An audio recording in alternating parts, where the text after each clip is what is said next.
les uns contre les autres. Le masque comme seul geste barrière. Ils étaient 5000 samedi soir agglutinés dans la fosse de l'Accor Arena Stadium. Très ému. J'ai même eu les larmes aux yeux. Ça y est, on revient à la vie, on refait un concert. Et ouais, ça fait un bien. Enfin, on a eu des frissons. Ouais, c'est génial. C'est génial. Un concert et une expérience scientifique. Tous les participants ont dû suivre un protocole strict. Sur les 20 000 volontaires, un groupe de 7 500 a été sélectionné. Parmi eux, 5 000 personnes sont allées au concert, 2 500 sont restées chez elles. Tous ont été testés au Covid dans les 3 jours précédents. Ils le seront tous à nouveau 7 jours après l'événement. D'abord, on a sélectionné des gens qui ne sont pas à risque d'avoir des formes graves de Covid, c'est-à-dire que c'est des gens de moins de 45 ans, qui ne sont pas obèses, qui ne sont pas hypertendus, des femmes qui ne sont pas enceintes. Donc on a pris des gens qui ont un risque minime d'avoir une forme grave de Covid. Et après, l'objectif, c'est de montrer qu'il n'y a pas de différence entre le groupe de personnes qui assistent au concert ici et un groupe de personnes qui restent chez eux. Mais c'est ce qu'on veut essayer d'évaluer dans la recherche clinique.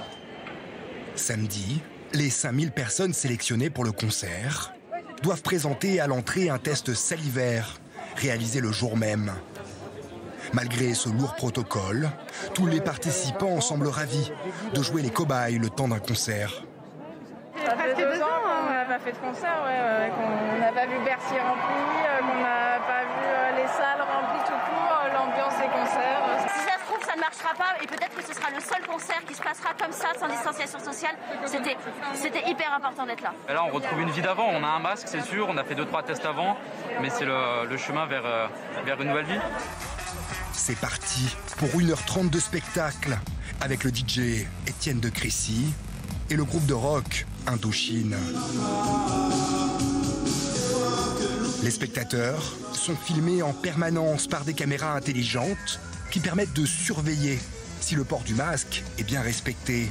Ces données seront ensuite analysées par les scientifiques. Il va y avoir des statistiques tout au long de la soirée.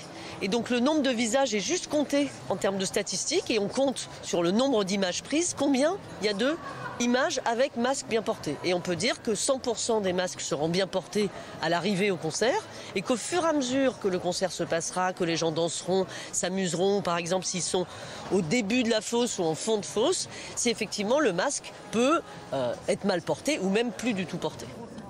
En attendant d'analyser ces vidéos sur le port du masque, le concert masqué semble avoir fait des émules.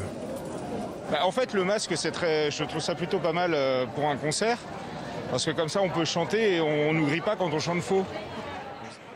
Dans une semaine, le nombre de cas positifs parmi les participants sera comparé au groupe qui ne s'est pas rendu au concert. Les premiers résultats de cette expérience scientifique sont attendus à la fin du mois de juin.